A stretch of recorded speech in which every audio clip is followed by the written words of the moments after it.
Hey guys, welcome back. Today we're going to do something a little different. We are in really desperate need to mow our yard. And we're going to do that this weekend after the rain passes tomorrow.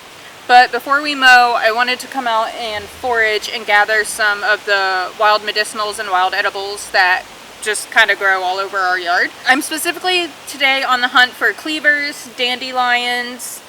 I think I saw some yarrow starting to bloom. I picked some wild violets yesterday, and I just thought it would be fun to take a break from the business garden aspect of everything and just spend some time with nature and picking some wildflowers.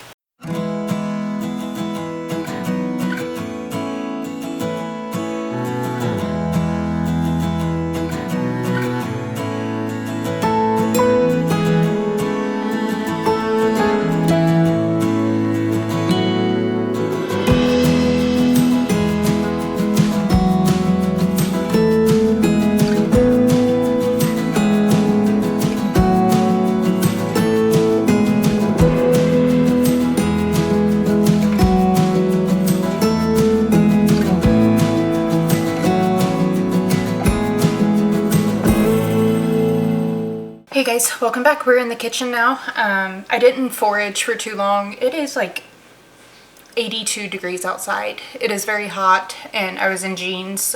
We live in the woods, so there's ticks, so I wear treated clothes. I know that can be a little controversial for some people. They don't like to wear the permethrin or the DEET, but I would rather wear that than risk getting Lyme disease or alpha-gal syndrome. But anyways, so we got some goodies. I picked a handful of wild violets. I found a little patch of yarrow that had came back. We use this for like external cuts and scrapes if they're not serious. Yarrow can help act as a styptic, which means it can help stop bleeding. So I was very excited to find a patch of that. We work with our hands a lot, we're outside a lot, cuts, scrapes, all of those things happen, and it's always good to have something that can stop bleeding in like an herbal first aid type of situation. And then I found some mullein coming up. I believe it's probably first year mullein, but it's too early to tell if it's going to put up a stalk or not. Mullein is biennial. It puts up a stalk in its second year, and the leaves are what people usually go after. So I just take a few leaves from each plant. I don't harvest the whole plant. I tried to leave the plant intact and just kind of take what I need. We're a very small household of 2 people, so I'm not doing this on like a commercial scale. This is just strictly for self-use. And then we got some cleavers. These have been my favorite thing. I posted a short video earlier last week, I believe, and the best way I can describe this is if you like cucumber water, making a cold infusion with this is just like drinking like cucumber infused water. And I'm so excited because we got a bunch of different mints at Abel's greenhouse, and we got like orange mint, we got strawberry mint, and peppermint, mojito mint, we got all of the mints. And I thought the strawberry mint with the cleaver cold infusion would be really good, like a strawberry cucumber water. I thought that would be really refreshing, especially when it's hot like this. So I'm gonna get my herbs washed up, and what I want to do today is I actually want to make a wild violet tea. It's so cool if you've never done this. Basically, you steep the violets, they make the water blue, and when you add an acid, it turns pink, and I think it's just the neatest thing ever. So I thought we would do that together. So I'm gonna get my herbs washed up, but I do have some wild violets that I picked yesterday and dried. Just for size comparison, this is the wild violet that I picked, and these are the wild violets that I dried. So they get really tiny. All right, I'm gonna get these guys going in my salad spinner. I like to wash my wild herbs with just some cold water and a splash of vinegar, and then I'm gonna get these guys in the dehydrator. All right, I'm back again. I had to charge my camera battery. I didn't realize it was going to die. So I am bringing some water up to a boil, and then we're gonna dump in our dried wild violet leaves, and I'm gonna go ahead and start on my cold infusion of my cleavers. And then I went out to our greenhouse and I got some strawberry mint. I'm not sure how strong this is, so I just picked a little sprig of it. A cold infusion is basically what it sounds like. It's like making cold brew tea. We're gonna be doing some outside work tonight because we have rain coming in tomorrow, and I thought this like strawberry mint cucumber tasting water would be really refreshing because it is hot out today. So I have never tried wild violet tea, but I have worked with violets topically and I've never had any sort of reaction. So whenever I'm introducing something new, especially like a wild edible, and there's always a potential for a reaction, like an allergy that you don't know you have, I always start with just a little small dose and see how I feel. So I'm not making a really big cup today, but I still thought it would be fun to do the color changing tea. So I'm gonna go grab a lemon because we need an acid to make it change colors. The more flowers you use, the darker the blue color will be. But this is really all I have. So I just wanted to at least get some before we mowed and see what it was all about. So I have my water. It's not quite boiling, but it's pretty warm. It has some bubbles, and we're just gonna pour it in and we're gonna let this steep. You know what? I think I'm gonna add the rest of these because I want the blue color to show up on camera. I don't want it to be too light. So we're gonna let that steep. I'm not gonna add any sweetener because I wanna kind of really get a feel for the taste of the plant. I don't like to mask plants that I work with a bunch of honey or sugar because I like to know what it tastes like and become familiar with the plant. So we're gonna let this steep for a few minutes and I'll check back in. Okay, I felt like it wasn't getting dark enough to show you the blue color, so I put it back in the pot with some fresh flowers and I let it boil a little bit longer.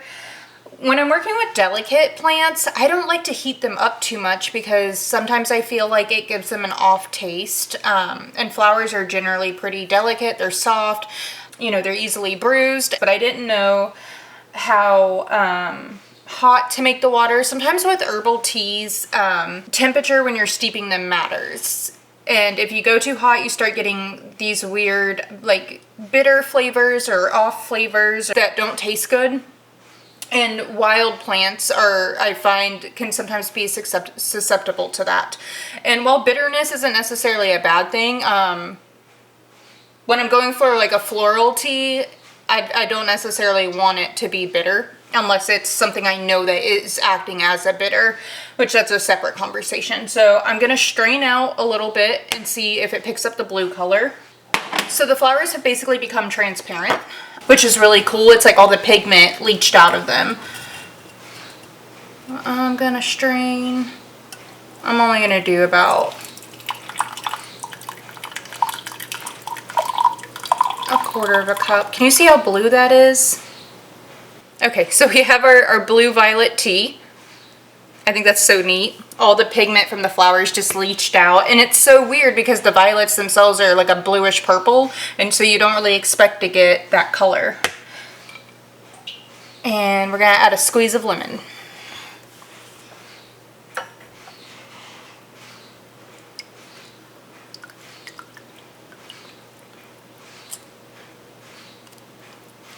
Look at that.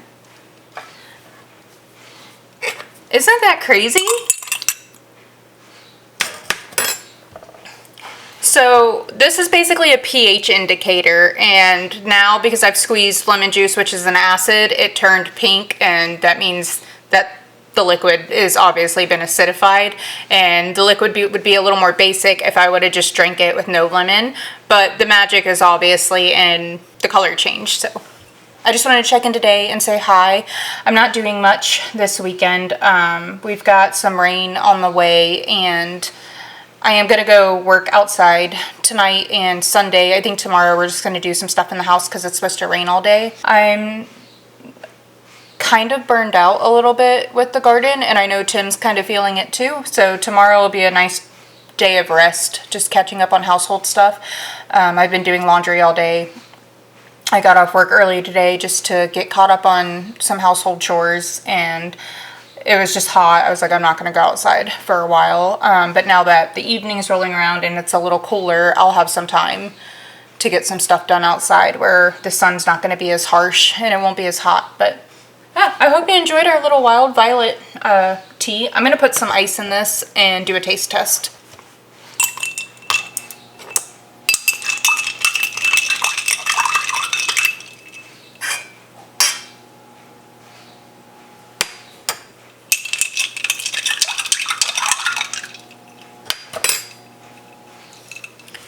I'm not gonna lie, and this is gonna sound really weird, but it kind of smells like peas, like shelling peas, like when you buy a bag of frozen peas at the store.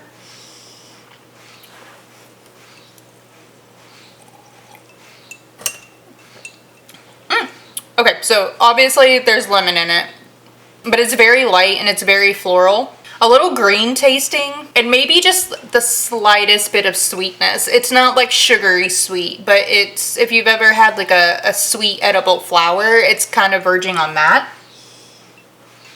But it's so weird because it smells like sweet peas to me, not the sweet pea flour, but the peas that you eat. I don't know, I quite enjoyed that. So I hope you enjoyed making our magical potion today, and I'll see you guys for the next video. Bye.